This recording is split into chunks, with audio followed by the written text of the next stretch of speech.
working in the army, working in a sensitive place, but at the same time preparing for civil services. But unfortunately, that year prelims did not go well and I suffered an injury. Ligament in the ankle was torn and I was having a continuous sciatica pain. And come 2023 and I gave my mains examination in pain. The results were declared. I had scored an All India rank.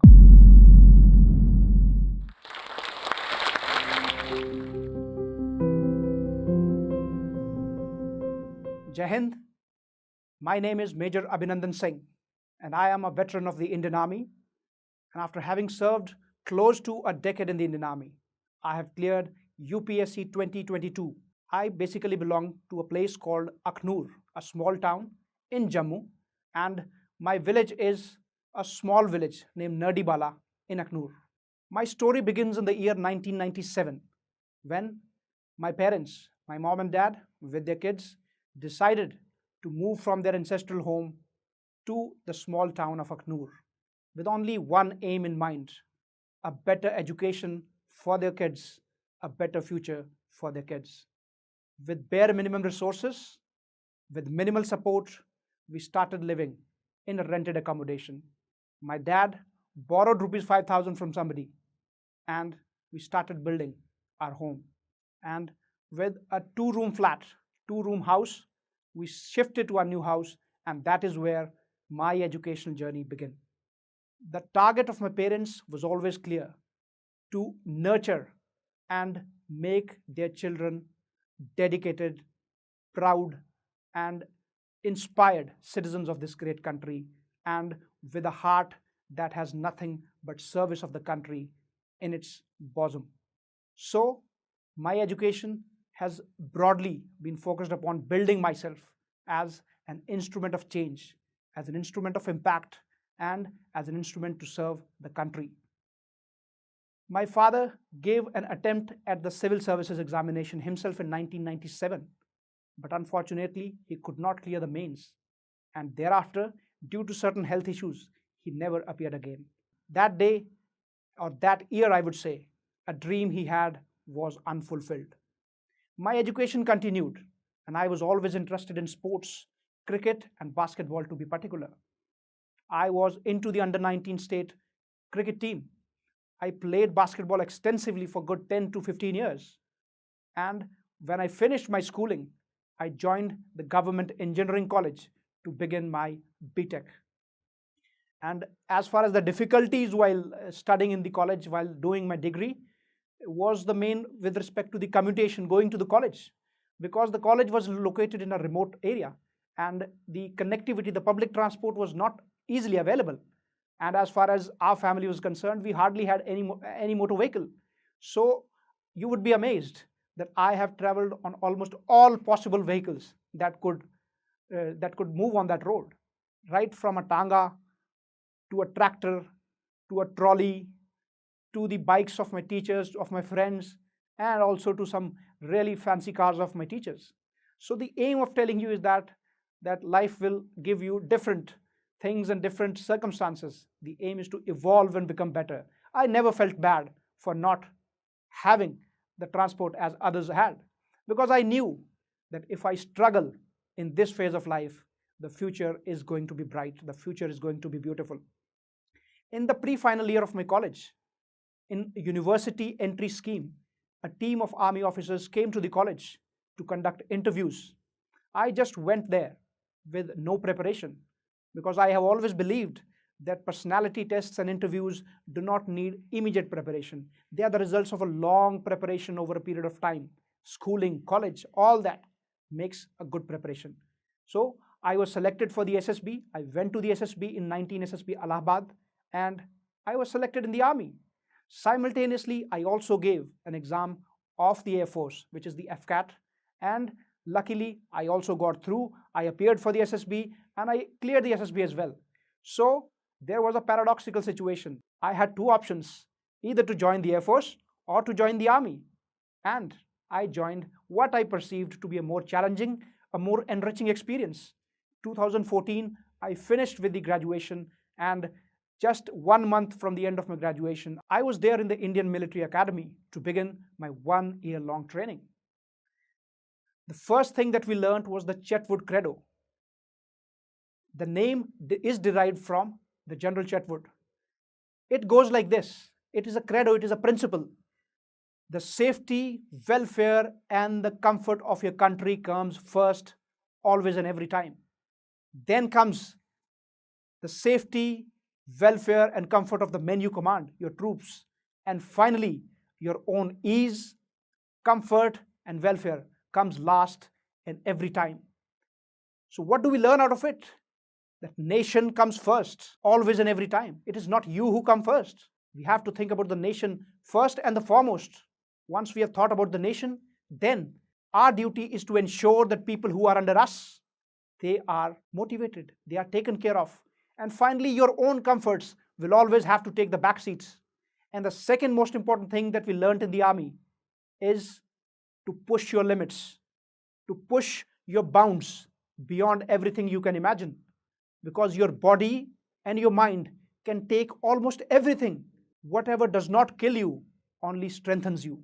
So it is the strengthening of your soul, of your mind, of your body that we learned in the army, and I take it forward, and I took it forward for life. After having finished my training, I was commissioned into the Indian Army in 2015.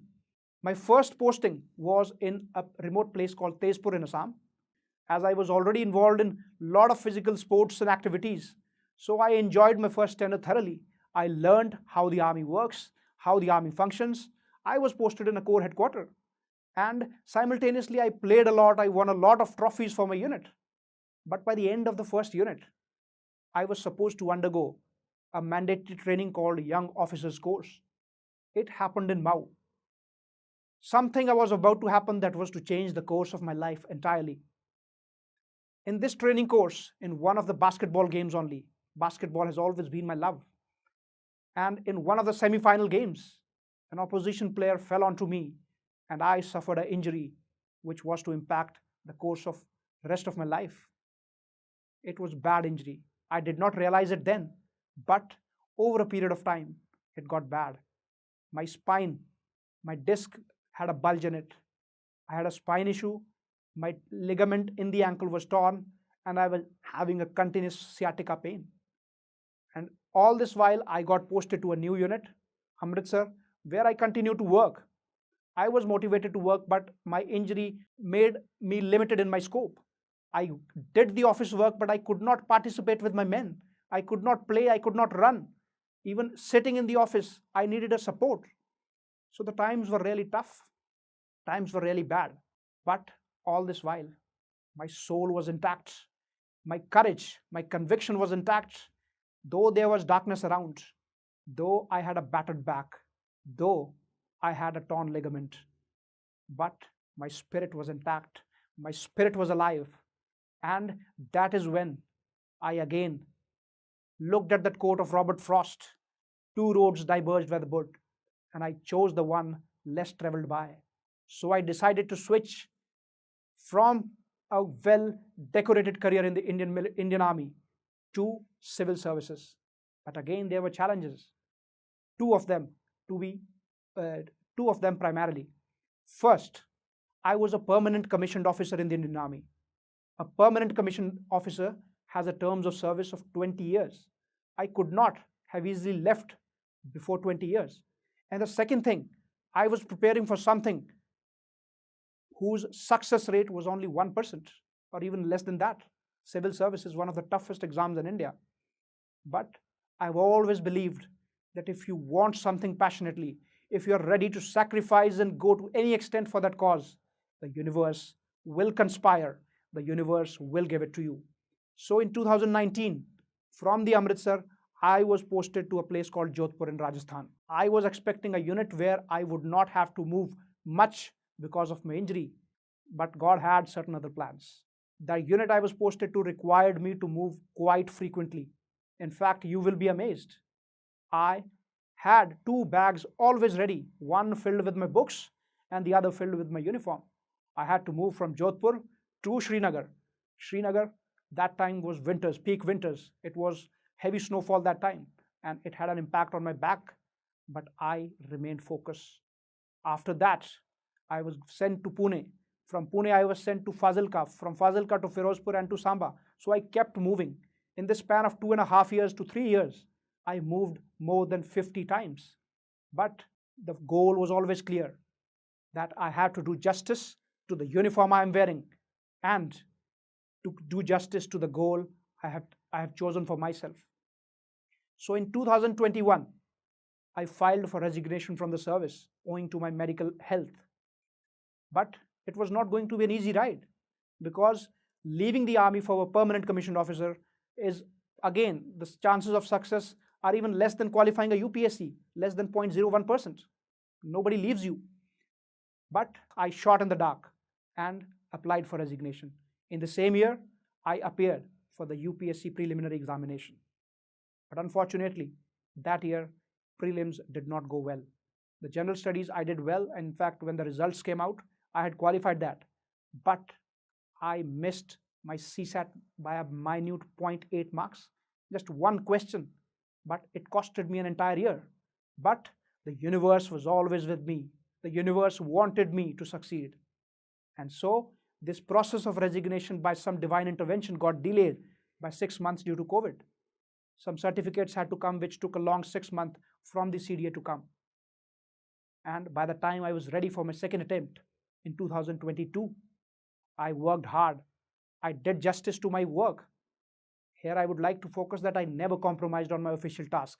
And it was proved in August 2022 when I was awarded by CISC commendation card by the Indian Army.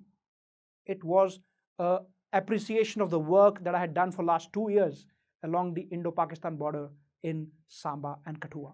So now the question comes, how did I manage it all? While working in the army, working in a sensitive place, but at the same time, preparing for civil services. Approach was simple, not to complicate anything, not to have long-term targets. I always divided, as the army teaches us, to prioritize your work. It is always P1, P2, P3, that is priority 1, 2, and 3. So priority 1 has always been, as long as I was in the uniform, to do justice to my work. Then comes the priority 2. In fact, I only had 2 priorities. One was the uniform and the mandate that was given to me, and the second was study. I was not involved into anything else that could distract me. So the focus was absolutely clear, and the strategy had to be simple. So I simplified. I made smaller targets. For example, current affairs, when I talk about current affairs, is something that I read every day. I specially bought a tablet because I was required to move a lot. So I could not have carried so many books along with me. And it helped me hugely because I could read all the books in my tablet. I could make notes instantly, and it would save me a lot of time. So the main focus was to minimize the time wastage, which I already did not have the luxury of. So I kept focused, and the main aim was to make small targets. I would make weekly targets, monthly targets for GS. Current affairs would go side by side. When I began in 2019, the initial focus was only to finish the optional subject and its notes as clearly as possible and as soon as possible. So when I was in Srinagar, it was lot of winter. It was winters there, and it was snowfall there. And luckily, that was the time when for a few days, the systems that I used to work on had to be switched off because of the winters. So that is the time I utilized, and I studied for 15 hours a day at stretch for a continuous period of 20-25 days. And that is when I gained momentum, and I realized that universe actually wants me to succeed. So over a period of time, I would hardly find 4 to 5 hours, but 4 to 5 hours every day I studied. And when it was time for my leave, I either would not go to home, or even if I went home, I would not move out, because the focus was clear. I had to conserve my injury, and at the same time, I have to prepare for what I had cherished and what I wanted to do now.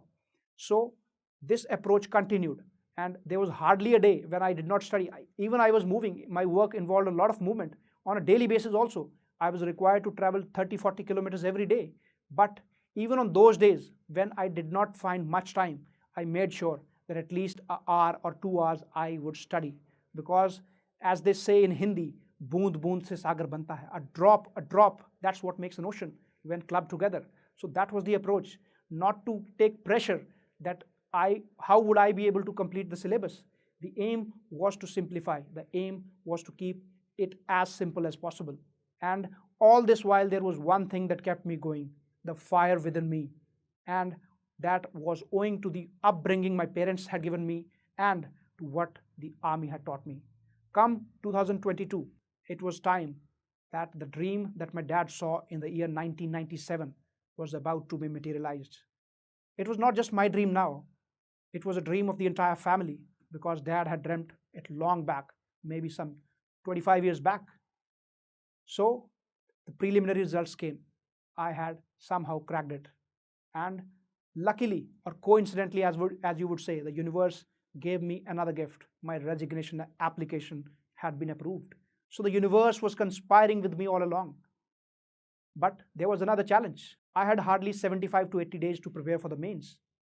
But all this while, the documentation that an officer is required to, or a soldier is required to undergo to be able to get the release from the service was to be done. I was required to undergo a medical examination because of my injury. I had to travel for that from Jodhpur to Pune to Delhi. So it took a lot of my time. But I did not panic. I believed in the long-term study that I had done because I have been studying from 2019 onwards. So in a way, I was confident that if I am able to devote, as I had done in the last some years, even 4 to 5 hours a day, I would be able to do it. And luckily, my documentation got well in time, my medicals got done well in time, and last 1 month, I was on my own, spending as much time as possible for answer writing practice and revision. And I gave my mains examination in pain because that was the time when my back was hurting a lot because I had to sit long hours. And this resulted in increasing the back pain and increasing the sciatica pain. But I had no other option because this is what I had to do. The mains went well, and come 2023, the results were declared, and I had scored an All India rank of 749. Everyone was happy. I got a call from my brother informing me that you have cleared the UPSC. I was happy, but at the same time, I was grounded. My parents were really happy. At that time, when the results came, dad was working in the field. My brother gave him a call, and he almost burst into tears, all soiled because he was working in the field. But they were the tears of happiness. A dream dreamt 25 years ago was realized by his son. He was really happy. Mother was really happy. The entire family was happy. In fact, entire Akhnur, small town, and entire Jammu was happy to see an army officer braving the difficulties, braving the injuries, and going on to clear one of the most or one of the toughest examinations in India. In the UPSC 2022, I have been allotted the Indian Railways Management Service, and I have appeared again in the 2023 mains, aiming for improvement in the rank. For those of you watching me here, I am thankful to the JoshTalk for having invited me. And I am here to tell you that the universe wants you to succeed. You may be a 20-year-old boy, a 25-year-old girl preparing for your dreams, not just the UPSC. It may be anything in life. It may be challenges that you're facing in life. But if I can do it, you bloody well can do it. Because the universe is with you. If today you are down, remember I was down. I was battered, but I was not out. There's one thing that has helped me throughout. In all my despairing times, in all the darkness, there's one thing that has helped me, and that is a calm head over my shoulders. And how do you maintain a calm head? It is a matter of practice. And it is a matter of breaking the complex situations into simpler ones. Just focus on the solution part of the problems and not the problems itself. I had a problem. I got injured. I could not move much. The army required me to move. What could I have done? I could have just whiled away my time and waited for the fag end of my life, earning a military pension. But I took the road less traveled because I wanted to contribute to the country in any way to the best of my abilities. And this is what I chose. And so can you. Just develop that attitude because you are an infinite self in yourself. You have the power that can climb any mountain. You can do anything in life. The only thing is self-belief. and a never say die attitude. The Indian military has taught me, and being an army veteran, it is my duty to ensure that the proud young citizens of this great country learn the right lessons, learn the never say die attitude. And that is the reason why I am here today on Josh Talk. I began with Robert Frost. I will conclude my talk with a poem I wrote myself. It talks to the young people of India, to the youngsters of India, asking them to realize the lion in them. Let it rain even if it is meant to pour. You are a diamond who is invincible to the core. However dark the night, your infinite soul will take you to the shore. What if there are mountains in the ocean? Your story is the making of an epic lore, for you have the courage, and that too galore. And remember, you are a lion who is born to roar, and you will roar and be hailed as the king of the jungle. With this, I wrap it up. Jai Hind.